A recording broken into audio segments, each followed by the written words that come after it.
Hello everyone, my name is Daniel Cumming and I'm here from Runtime Verification to talk to you about Kompass, which we're using to prove the equivalence of the Solana token program with Pinocchio as the backend. I've got a lot to get through, so I'm going to probably talk fast, so buckle up everyone. The Solana token program is the topic of our talk. You might know that at the moment this is using SPL-Token as its backend, but shortly it will be upgraded to using P-Token. The difference between the two is that the SPL-Token is using the Solana SDK, whereas the P-Token is using the Pinocchio library. The benefits of which is that Pinocchio is more efficient, and so P-Token is going to be more efficient. But while we want the change to be an increase in efficiency, we do not want there to be a change in behavior. We still want to have the Solana token program that we have come to know and love. So we are in a reality where there's two programs which are essentially trying to do the same thing, but they are slightly different. We do want there to be a difference in efficiency. So the intersection of which is the idea of what ought to be the Solana token program. So we can be explicit and talk about what this is in particular. And what we want to be the same is all of the logic of the program should be, as we expect, the minting, the transferring, the burning, the effects of which should be the same if we do the upgrade to P-Token. And we want to know that the errors are happening under the same conditions and that we get the same error code. We don't want there to be any new behaviors or any new restrictions when we perform the update. And so that leaves what we want to be different is simply that it's more efficient. That's what we want, lower CUs. How are we going to check this? Well, in determining equivalence between two programs, we have a few different options. In increasing order of confidence, the first thing that we might do is a manual review. So an expert would look at both programs and try and determine that they are in fact doing the same thing. This was performed by Neodyme and Zelic. They did a fantastic job. Kudos to them.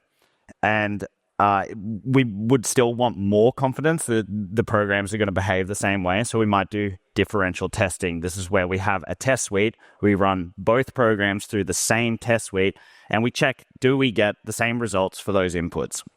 The fuzzing for this was done by Neodyme as part of the engagement that I spoke of earlier. And we also are running the integration and Mollusk test suites as we write our specifications.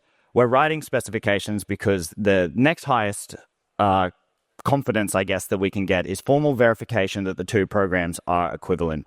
So using the power of mathematics, we can prove that they're going to do the same thing. This is the approach that we're taking, and I'll describe to you what one of these proofs is. So a formal proof of code correction, I have a diagram here to explain what that is. In the middle, we have the proof engine. This is what Kompass would do in this case, and it can output we can be proved correct or it can be proved incorrect. It needs some input, which is on the left-hand side, and there I have color-coded yellow is the implementation. This is the code that Anza wrote, which is what we would actually have executing when we perform a transaction.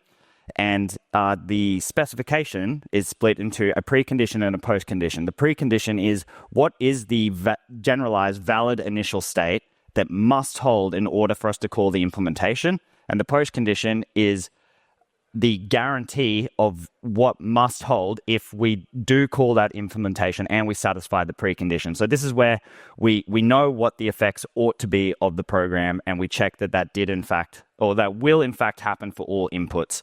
So bringing this to P-Token, what we have for the implementation in the yellow there is the P-Token program. This is written in Rust by Anza. And then the specification, the precondition and the postcondition, this is written by Runtime Verification. This is where we assume the valid initial state and we assert the valid final state. All of this gets bundled up and put into the Kompass prover, which is the step in the middle, the proof engine. This is written in our K framework.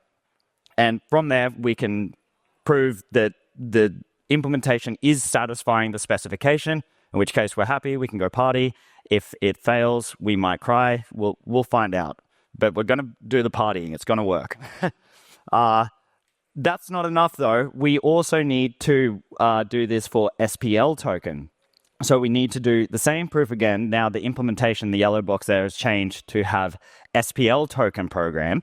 and we use the same specification. So by proving both, we end up in this, the same specification is going to prove both implementations. So we do two proofs, and then we use the cross product of the proofs, which it could be formatted slightly better, I think. But anyway, you get the idea. We want both proofs to pass. And what that is communicating is that both SPL-Token and P-Token are in that intersection that we spoke about, where we have proved that they are correct implementations for what the Solana program ought to do. And by nature of them both being correct implementations, we can assert that they are equivalent modulo that specification. So that's our definition of correctness. To give you some idea of what this looks like in particular, on the left-hand side, this is a proof harness that we would prove an instruction's behavior correct with. So using the same color coding, the blue box up the top, that is the precondition. This is where we're assuming the valid initial state. And the yellow box, this is the instruction that Anza wrote that is actually going to process mint2. So this is for the example mint2. And then afterwards, we need to assert, did we error under the conditions that we expected? Did we get the correct error code? And also, if we didn't error and we're in the success case, did the supply get increased? Did the destination account receive their tokens?